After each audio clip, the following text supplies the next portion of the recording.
বাংলাদেশের সংখ্যালঘুদের উপর নির্যাতন, ধর্ষণ ও হত্যার প্রতিবাদে গোটা ভারত জুড়ে আন্দোলনের ঝড়। রাজ্যেও সেই ঝড় আছড়ে পড়ল। আগরতলায় বিশ্ব হিন্দু পরিষদ ও বজরং দলের বিক্ষোভ প্রদর্শন। কার্যত নির্বাচিত প্রধানমন্ত্রী শেখ হাসিনার অপসারণ এবং দেশত্যাগের পর থেকে চলছে বাংলাদেশ। বিশেষ করে উগ্র মৌলবাদীদের হাতে আক্রান্ত সংখ্যালঘু অংশের মানুষ। এক্ষেত্রে সনাতনী হিন্দুরা অধিক আক্রমণের শিকার। হিন্দু সম্প্রদায়ের সাধারণ মানুষ লুণ্ঠিত, মহিলারা ধর্ষিতা, নির্বিচারে চলছে খুন, সন্ত্রাস, অগ্নিসংযোগ। সম্প্রতি বৈষম্য বিরোধী ছাত্রনেতা ওসমান হাতের মৃত্যুর পর ফের হিংসায় উত্তাল বাংলাদেশ। একদিকে ভারত বিরোধী চিকির পাশাপাশি হামলা, হুজ্জতি এবং সন্ত্রাস কবলিত বাংলাদেশ রক্তস্নাত। উপরন্তু সংখ্যালঘু হিন্দু দীপু চন্দ্র দাসকে মৌলবাদীরা নৃশংসভাবে মারধর করে রাস্তায় জীবন্ত জ্বালিয়ে দিয়ে মধ্যযুগীয় বর্বরতাকেও হার মানিয়েছে। তবে এই ন্যাক্কারজনক ঘটনা সমূহের প্রতিবাদ গোটা ভারত জুড়ে ঝড়ে পরিণত হয়েছে। সেই ঝড় এবার আছড়ে পড়ল ত্রিপুরায়। বাংলাদেশের সাম্প্রতিককালে সনাতনী হিন্দুদের উপর নির্যাতন, ধর্ষণ, হামলা ও হত্যার প্রতিবাদে মঙ্গলবার রাজধানী আগরতলা রাজপথে বিক্ষোভ মিছিল সংঘটিত করল বজরং দল ও বিশ্ব হিন্দু পরিষদের পশ্চিম জেলা। আগরতলা টাউন হলের সামনে থেকে এই মিছিল শুরু হয়ে বিভিন্ন পথ পরিক্রমা করে আখাউড়া রোড ধরে বাংলাদেশের চেকপোস্ট দিকে এগিয়ে চলে। বিক্ষোভ মিছিলে মৌলবাদীদের বিরুদ্ধে জোরালো প্রতিবাদী আওয়াজ উঠল।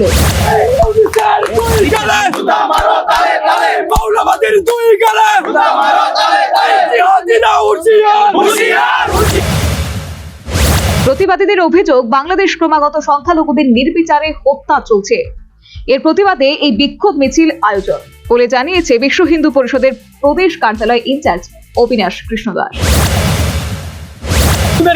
হত্যা করা হচ্ছে, সমস্ত সোশ্যাল মিডিয়া, সমস্ত মিডিয়ার বন্ধুরা দেখাচ্ছে, জাতীয় আন্তর্জাতিক সব মিডিয়াতে আছে।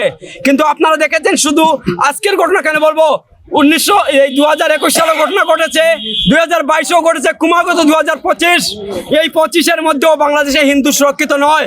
বাংলাদেশে হিন্দুদেরকে চট্টগ্রাম থেকে শুরু করে টেকনাফ পর্যন্ত হিন্দু হত্যা হচ্ছে ক্রমাগত।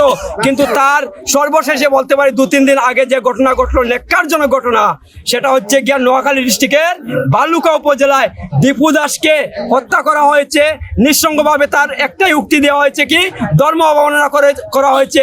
ধর্ম অবমাননার নামে কোনো এভিডেন্স নেই, কোনো প্রমাণ নেই, কিন্তু বাংলাদেশে হিন্দুদেরকে হত্যা করতে হবে, তার একটা অজুহাত।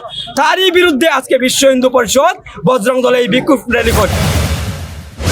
ফায়ার ব্রিগেড চৌমুহনীতে পুলিশ ব্যারিকেড করে মিছিল আটকে দেয়। তবে এক্ষেত্রে পুলিশের ব্যর্থতা কিন্তু নজর এড়ায়নি। পুলিশকে রীতিমতো চ্যালেঞ্জ ছুড়ে দিয়ে ব্যারিকেড ভেঙে প্রতিবাদীরা সীমা লঙ্ঘন করে। তবে এই ক্ষেত্রে আর পরবর্তী কোনো অপ্রীতিকর ঘটনা ঘটেনি। সর্বোপরি বাংলাদেশে সনাতনী হিন্দুদের উপর নির্যাতন, ধর্ষণ, হত্যার প্রতিবাদে এবার রাজধানী আগরতলাতেও প্রতিবাদের ঝড় আছড়ে পড়ল। Bureau report, news vanguard. Equals B, the whole square equals A square, B square, 2AB, time's up. 5 more minutes there. I've got so much time and peace of mind. Life's feeling fine. My time to shine. At SIP Abacus, we build math foundation and improve academic performance. SIP Abacus,